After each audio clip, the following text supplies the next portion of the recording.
Hi friends, I am Abhishek. Welcome to my YouTube channel the ocean of Shiksha. तो अभी जो हमारा वीडियो सीरीज चल रहा है वो एम लक्ष्मीकांत का जो 6th एडिशन है उसका चैप्टर 9 हम डिस्कस कर रहे हैं। इससे पहले हमने ऑलरेडी चैप्टर 1, चैप्टर 2, चैप्टर 3, 4, 5, 6, 7 और 8 कंप्लीट कर लिया, जिसे हमने टोटल 51 लेक्चर में क्या है तो कंप्लीट किया है। उसके साथ हमने क्या है एमसीक्यू क्वेश्चंस भी प्रैक्टिस किए हैं इन सभी के। तो आप प्लेलिस्ट में जाकर के देख सकते हैं। क्लास 11 से लेकर के 11 से लेकर के सॉरी क्लास 6 से लेकर के 11 तक की जो 11 की जो फर्स्ट बुक है वो हमने भी कंप्लीट कर लिया। वो भी आप प्लेलिस्ट में जा करके देख सकते हैं। और जो हमने स्टार्टिंग में जो अपने 27 year prelims question paper discuss start किया था उसको हम नेक्स्ट संडे से फिर से स्टार्ट करेंगे, जो संडे संडे जिस पे वीडियो अपलोड होती रहेगी। और आज जो भी हमने एशियंट और मिडिवल हिस्ट्री डिस्कस किया है वो भी आप प्लेलिस्ट में जा करके देख सकते हैं। द ओशन ऑफ शिक्षा करके एक टेलीग्राम चैनल है, उसको भी आप ज्वाइन कर सकते हैं। इससे ये होगा कि जितने भी जो यूपीएससी की जो स्टैंडर्ड बुक है वो आप वहां से जाकर के फ्री में डाउनलोड कर सकते हैं। तो इसलिए आप वो चैनल को जाके ज्वाइन कर लीजिए। आज की वीडियो में हम क्लास सॉरी जो हमारा चैप्टर 9 है फंडामेंटल ड्यूटीज उसको हम डिस्कस करेंगे, जिसमें हम 3 टॉपिक आज डिस्कस करेंगे। पहला होगा हमारा सरदार सरवंत सिंह कमेटी। दूसरा हमारे पास जो 11 फंडामेंटल ड्यूटीज है उसको डिस्कस करेंगे। फिर 42nd कॉन्स्टिट्यूशन अमेंडमेंट भी डिस्कस करेंगे, जिसे हमने क्या कहा था, हम जिसे मिनी कॉन्स्टिट्यूशंस के नाम से भी जानते हैं। तो मिनी कॉन्स्टिट्यूशंस के नाम से भी जानते हैं। तो आज हम ये 3 टॉपिक डिस्कस करेंगे और जो लेक्चर हमारा 9.2 होगा उसमें हम अपना जो हमारा चैप्टर 9 है वो भी कंप्लीट हो जाएगा। जैसे ही हमारा एम लक्ष्मीकांत का जो फर्स्ट पार्ट है वो कंप्लीट हो जाएगा, उसके बाद हम चैप्टर 1 से लेकर के पूरा 11 तक एक टेस्ट रखेंगे, जिससे क्या होगा कि एक पूरा एम लक्ष्मीकांत का रिकॉल हो जाएगा, फर्स्ट पार्ट का पूरा रिकॉल हो जाएगा। और इससे ये पता चल जाएगा कि कितने अच्छे से हमने एम लक्ष्मीकांत को जो फर्स्ट चैप्टर है उसको समझा है। फिर उसके बाद हम क्लास 11 की जो सेकेंड बुक है जो कि है पॉलिटिकल थ्योरी,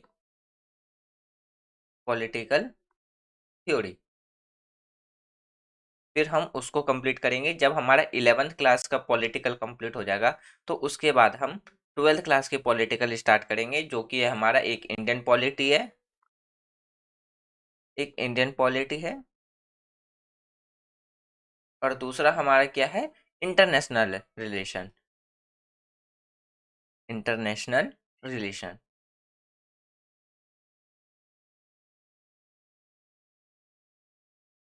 इंटरनेशनल रिलेशन, तब हम इन दोनों को बुक को भी कंप्लीट करेंगे और साथ साथ में हमारा एम लक्ष्मीकांत भी चलता रहेगा। और जो हमारा 27 year UPSC prelims questions paper discuss series चल रहा है, जिसमें हमने एशियंट और मिडिवल कंप्लीट कर लिया है। मॉडर्न के 4 वीडियो ऑलरेडी अपलोड कर दिए गए, तो 5 हर अब संडे संडे को उसकी इस सीरीज को भी हम कंटिन्यू करेंगे। तो चलिए करते हैं अपना आज का डिस्कशन स्टार्ट। तो सबसे पहले हम समझते हैं कि जो फंडामेंटल ड्यूटीज है वो हमारी कॉन्स्टिट्यूशंस में कहाँ से इंस्पायर होकर रखा गया है। तो हमारी कंट्री के अंदर जो फंडामेंटल ड्यूटीज जो हमें देखने को मिलता है वो यूएसएसआर के कॉन्स्टिट्यूशन से इंस्पायर होके रखा गया है, जिसे आज के टाइम पे हम रसिया के नाम से जानते हैं। अगर हम फंडामेंटल ड्यूटीज की बात करें तो वो हमें कहाँ जापान के कॉन्स्टिट्यूशंस में भी देखने को मिलता है। 1976 में सरवंत सिंह कमेटी के द्वारा रिकमेंडेशंस दिया गया था, किसके लिए तो फंडामेंटल ड्यूटीज के लिए। फिर 1999 में जो वर्मा कमेटी है उसने आइडेंटिफाई कर दिया था लीगल प्रोविजन, किसको तो फंडामेंटल ड्यूटीज, जिसे हम मौलिक कर्तव्य भी कहते हैं।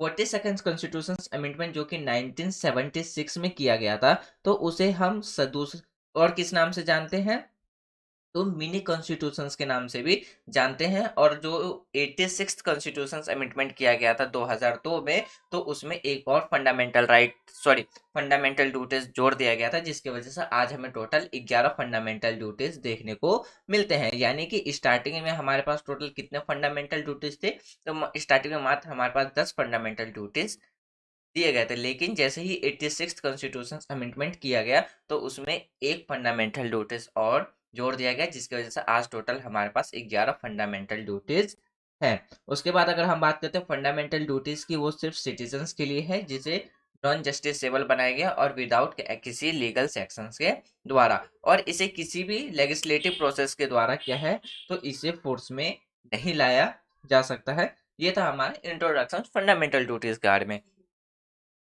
अगर हम बात करते हैं तो अमेंडमेंट जो किया गया था, यानी कि जो 42nd कॉन्स्टिट्यूशन अमेंडमेंट किया गया था 1976 में, तो हमारा कॉन्स्टिट्यूशन का जो पार्ट 4 है, तो पार्ट 4 को अमेंडमेंट करके क्या रखा गया था, तो पार्ट 4 ए रखा गया, जिसमें कि क्या है, हमने अमेंडमेंट करके आर्टिकल 51 ए को जोड़ा हमने अपने नए कॉन्स्टिट्यूशन में, और जिसे टोटल हमने किसमें कितना किया, तो 10 फंडामेंटल ड्यूटीज रखे थे। लेकिन जब अभी हमने डिस्कस किया है कि 86 कॉन्स्टिट्यूशन अमेंडमेंट में क्या है, एक और फंडामेंटल ड्यूटीज को जोड़ दिया गया था। अब बात करते हैं सरवन सिंह कमेटी के बारे में, यानी कि सरदार सरवन सिंह कमेटी क्या थी। जब हमारी कंट्री में इमरजेंसी लगाई गई थी गांधी के गवर्नमेंट, इंदिरा गांधी जी के गवर्नमेंट में 1975 से जो 1977 के बीच में जो इमरजेंसी रखी गई थी, तो उसी के बीच में क्या है, कांग्रेस पार्टी के द्वारा 1976 में सरवन सिंह कमेटी को स्थापित किया गया था, और उसमें ये रिकमेंडेशंस दी गई थी कि जिस तरीके से हमारे पास फंडामेंटल राइट है, उसी तरीके से हर एक नागरिक के पास कुछ कर्तव्य होने चाहिए जो कि अपने देश के लिए होने चाहिए थे, यानी कि देश के लिए कुछ कर्तव्य हर नागरिक के पास होने चाहिए। तो उसमें रिकमेंडेशन दिया गया था कि हर एक पर्सन के पास कुछ फंडामेंटल ड्यूटीज होनी चाहिए, यानी कि कुछ जैसे मौलिक अधिकार है, उसी तरीके से कुछ मौलिक कर्तव्य भी उन्हें देना चाहिए। ये बात रखी गई थी। ये जो पहला रिकमेंडेशन दिया गया था फंडामेंटल ड्यूटीज का, तो ये किसके द्वारा दिया गया था, तो सरदार सरवन सिंह जो कमेटी थी उन्हीं में दिया गया था।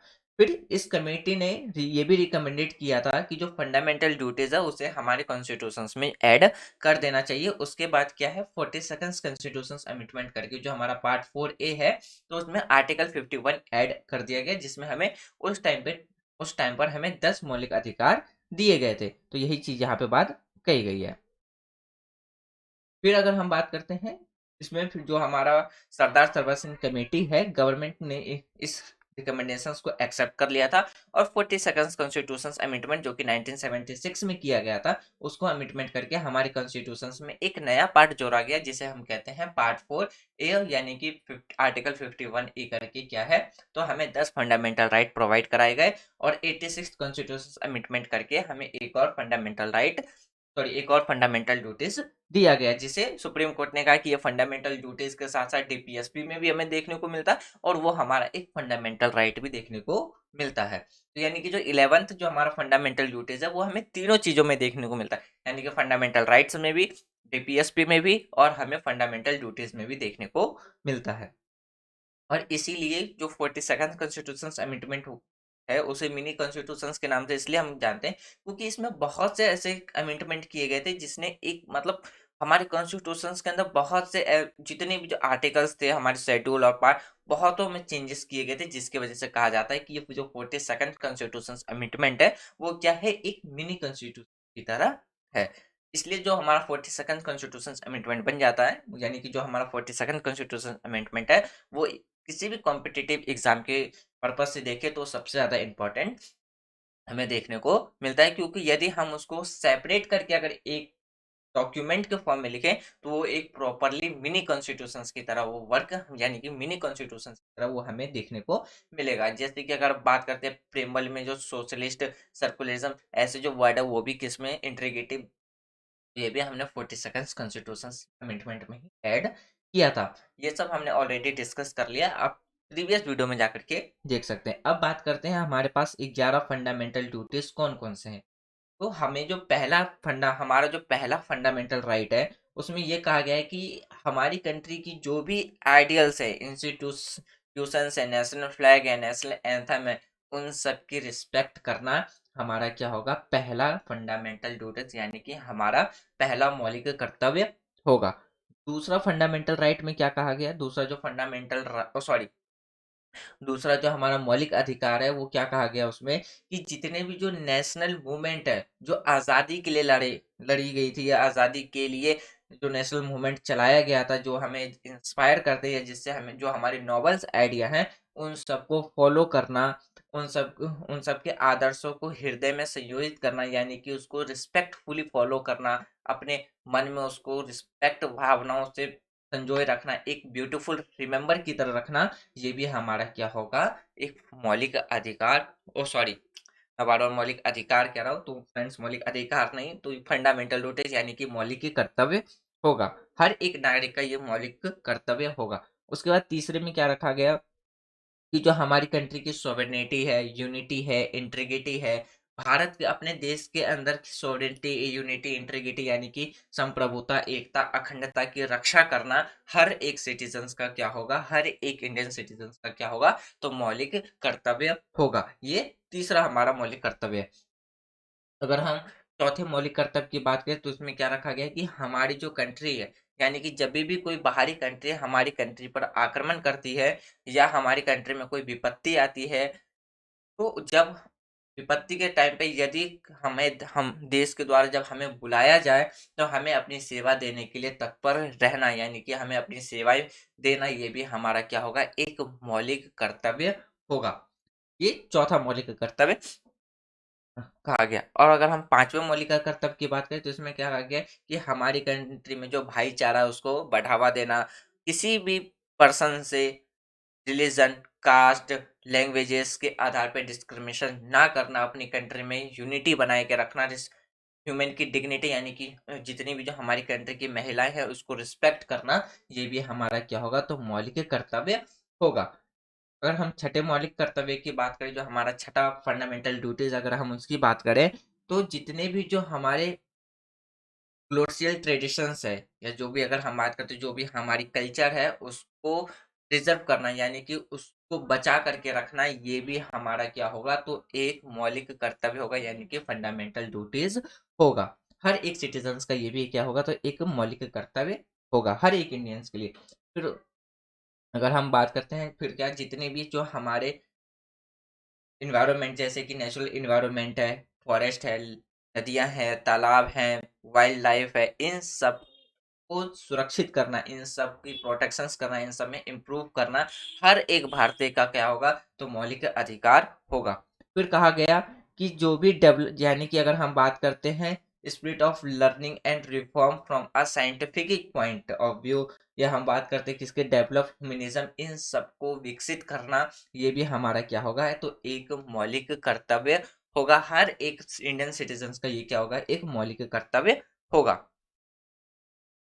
फिर वहीं पे जितनी भी जो पब्लिक प्रॉपर्टी है उन सबको सुरक्षित करना, जैसे कि अगर हम बात करते हैं, जब बहुत से ऐसे हमें न्यूज़ देखने को मिलता है कि आज दंगाई में इतने प्रॉपर्टी का नुकसान किया गया, ट्रेन जला दी गई, सड़कें तोड़ दिए गए, जो पब्लिक प्रॉपर्टी गार्डन्स है, बस स्टॉप्स हैं, रेलवे स्टेशन, इन सबको तोड़ फोड़ किया गया।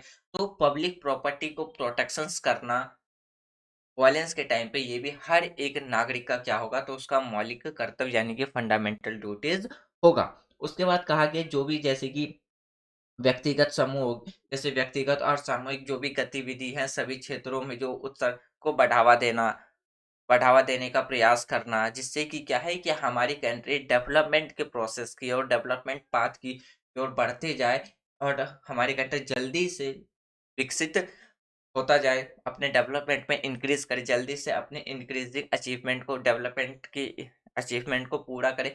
इन सब चीज़ को प्रमोट करना हर एक इंडियन सिटीज़न्स का क्या होगा, तो मौलिक कर्तव्य होगा। और जो 86th कॉन्स्टिट्यूशन अमेंडमेंट करके जो 2002 में जोड़ा गया, इसमें ये कहा गया कि हर एक पेरेंट्स का ये दायित्व होगा कि वो 6 साल से 14 साल तक के बच्चों को क्या करे, तो निःशुल्क शिक्षा यानी कि रा 6 साल से 14 साल तक के बच्चों को शिक्षित करना, एजुकेशंस देना, हर एक पेरेंट्स का क्या होगा, तो फंडामेंटल ड्यूटीज़ होगा। यानी कि जो हमारा 6 साल से 14 साल तक के बच्चों की जो बात करती है, एजुकेशंस की बात जो कही गई है, ये हमारा क्या है, एक फंडामेंटल राइट्स भी है, फंडा पेरेंट्स के लिए फंडामेंटल ड्यूटीज़ भी है, और ये डीपीएसपी के अंदर भी देखने को मिलता है। यानी कि राज्य का दायित्व होगा कि हर 6 साल से 14 साल तक के बच्चों को क्या करेगा, तो राज्य निःशुल्क शिक्षा प्रोवाइड कराने के लिए रिस्पॉन्सिबल होगा, यानी कि राज्य का दायित्व होगा कि वो 6 साल से 14 साल तक के बच्चों को निःशुल्क शिक्षा प्रोवाइड कराए। तो फ्रेंड्स ये थे हमारे 11 फंडामेंटल ड्यूटीज। अब बात करते हैं 42nd कॉन्स्टिट्यूशन अमेंडमेंट एक्ट, जो कि 1976 में किया गया था। यानी कि अगर हम बात करते हैं जो 42nd कॉन्स्टिट्यूशन अमेंडमेंट एक्ट था, इसे सबसे ज़्यादा मोस्ट इम्पोर्टेंट संशोधन माना जाता है, सबसे ज़रूरी संशोधन माना जाता है, और इसी को हम कहते हैं मिनी कॉन्स्टिट्यूशंस, यानी कि एक छोटा सा संविधान है। यदि अगर हम इसको, मैंने अभी थोड़ी देर पहले ही डिस्कस किया कि यदि हम थोड़े उसको एक अलग डॉक्यूमेंट में अगर हम इन सब 42nd अमेंडमेंट जो को अगर एक प्रॉपरली डॉक्यूमेंट में लिख दे अलग से, वो क्या बन जाएगा, हमारा एक छोटा संविधान बन जाएगा। इतने सारे प्रावधान में इसमें चेंजेस किए गए थे। फिर जो 42nd कॉन्स्टिट्यूशन अमेंडमेंट है उसमें 3 नए वर्ड जोड़े गए थे हमारे कॉन्स्टिट्यूशन के प्रेम्बल में, जैसे कि सोशलिस्ट, सर्कुलर और इंटीग्रिटी। ये 3 ऐसे शब्द हैं जो हमारे प्रेम्बल में नहीं थे, लेकिन उसको 42nd कॉन्स्टिट्यूशन अमेंडमेंट करके हमारे कॉन्स्टिट्यूशन में जोड़ा गया। फिर 42nd कॉन्स्टिट्यूशन अमेंडमेंट में ये भी कहा गया कि राष्ट्रपति को कैबिनेट की सलाह के लिए बाध्य का उपबंध शामिल किया गया। ये भी रखा गया था किसके तहत, तो 42nd कॉन्स्टिट्यूशन अमेंडमेंट के तहत। फिर कहा गया कि जो कॉन्स्टिट्यूशनल अमेंडमेंट है was take out the judicial process and policy indirective principle were made comprehensive, यानी कि जो 42nd कॉन्स्टिट्यूशन अमेंडमेंट हुआ था उसमें के तहत ये भी कहा गया था कि जो भी संवैधानिक संशोधन होगा उसको न्यायिक प्रक्रिया से क्या किया जाएगा, तो बाहर किया गया, और जो नीति निर्देशक तत्व है उसको व्यापक बनाया गया था, जिसे हम कहते हैं DPSP, directive principle of state policy. फिर अगर बात करते हैं जैसे कि जो कुछ सब्जेक्ट्स हैं जैसे education, forest, protection of wild life, animal, birds, weights and measures and administration of justice and यानी कि constitutions of organisations of all court except supreme court and high court, इन सबको कहाँ ट्रांसफर कर दिया गया, तो स्टेट लिस्ट से ट्रांसफर करके किस में कर दिया गया, तो कंकरेंट लिस्ट में ट्रांसफर कर दिया गया। यानी कि स्टेट लिस्ट वह सूची होती है जिसमें सिर्फ राज्य के द्वारा क्या बनाए जाते हैं, तो कानून बनाए जाते हैं, और कंकरेंट लिस्ट वह सूची होती है जिसमें सेंटर और स्टेट दोनों मिलके क्या करते हैं, तो कानून बनाते हैं। तो अब तो आपको ये भी पता चल गया होगा कि जो यूनियन लिस्ट होती है उसमें सिर्फ सेंट्रल गवर्नमेंट ही वो क्या करती है, तो कानून बनाती है। तो यहाँ से भी एक क्वेश्चन पूछा गया था प्रीवियस सालों में कॉम्पिटेटिव एग्जाम में कि इस अमेंडमेंट के तहत जैसे कि education, forest, protection of wild life, animal, birds, इन सबको ट्रांसफर करके किस में रखा गया, तो कंकरेंट लिस्ट में रखा गया। तो इसका आंसर था उस टाइम पे 42nd कॉन्स्टिट्यूशन अमेंडमेंट एक्ट। जैसे कि आप बात करते हैं हेल्थ, जैसे हेल्थ ऐसा सब्जेक्ट है जो कि स्टेट लिस्ट में रखा गया है। वर्ल्ड अफेयर हो, जैसे कि अगर बात करते हैं फिर वर्ल्ड अफेयर, सिक्योरिटी, डिफेंस, ये सब किस में रखा गया, तो ये सारी चीजें रखी गई है सेंट्रल लिस्ट में, यानी कि यूनियन लिस्ट में। अब जैसे हम बात करते हैं हेल्थ, एग्रीकल्चर, ये सब किस में रखा गया है, ये सब रखा गया है स्टेट लिस्ट में। तो 42nd कॉन्स्टिट्यूशन अमेंडमेंट कुछ सब्जेक्ट्स को स्टेट लिस्ट से ट्रांसफर कर दिया गया, किसमें, तो कंकरेंट लिस्ट में ट्रांसफर कर दिया गया। तो ये था फ्रेंड्स हमारा आज का डिस्कशन, जिसमें हमने 3 टॉपिक डिस्कस किया। पहला सरदार सरवंत सिंह कमेटी, दूसरा हमारे पास जो 11 फंडामेंटल ड्यूटीज है उसको, और तीसरा 42nd कॉन्स्टिट्यूशन अमेंडमेंट एक्ट। तो मुझे उम्मीद है कि आज जो भी हमने ये 3 टॉपिक डिस्कस किया वो आपको प्रॉपरली समझ में आ गया होगा। यदि कोई डाउट हो तो आप अपने डाउट को कमेंट बॉक्स में लिख दीजिएगा। जब हम अपना लेक्चर 9.2 डिस्कस करेंगे जिसमें हम 3 टॉपिक डिस्कस करेंगे, उसके बाद हमारा ये चैप्टर कंप्लीट हो जाएगा। जैसे कि सबसे पहले हम डिस्कस करेंगे कुछ क्रिटिज्म्स देखने को मिलते हैं फंडामेंटल ड्यूटीज के, फिर क्या उपलब्धि है यानी कि क्या महत्व है हमारे फंडामेंटल ड्यूटीज को, उसको फिर वर्मा कमेटी ऑब्जर्वेशंस के बारे में हम ये डिस्कस करेंगे। उसके बाद हमारा जो चैप्टर है फंडामेंटल ड्यूटीज वो कंप्लीट हो जाएगा। उसके बाद जो हमारा चैप्टर 10 होगा अमेंडमेंट इन कॉन्स्टिट्यूशन उसको डिस्कस करेंगे, और इससे पहले हम इसके भी एमसीक्यू क्वेश्चंस प्रैक्टिस एक बार कर लेंगे, जिससे ये पता एक जिससे क्या होगा कि एक तो एमसीक्यू क्वेश्चंस प्रैक्टिस भी हो जाएगा और हमारा जो चैप्टर है वो भी एक पूरी तरीके से रिकॉल हो जाएगा। तो यदि आपको ये वीडियो पसंद आ रही हो तो आप वीडियो को लाइक कर सकते हैं, शेयर कर सकते हैं और चैनल को सब्सक्राइब कर सकते हैं। और कोई भी डाउट हो तो आप अपने डाउट को कमेंट बॉक्स में लिख दीजिए, और चैनल यानी कि जो टेलीग्राम चैनल है, टेलीग्राम ग्रुप है, आप उसको ज्वाइन कर लीजिए। कोई भी अगर बुक्स आपको अपलोड मतलब आपको डाउनलोड करना हो तो वहां से आप जाके फ्री में डाउनलोड कर सकते हैं, और आपको वीडियो की नोटिफिकेशन टाइम टू टाइम मिलती रहेगी। तो thanks for watching friends, take care, जय हिंद।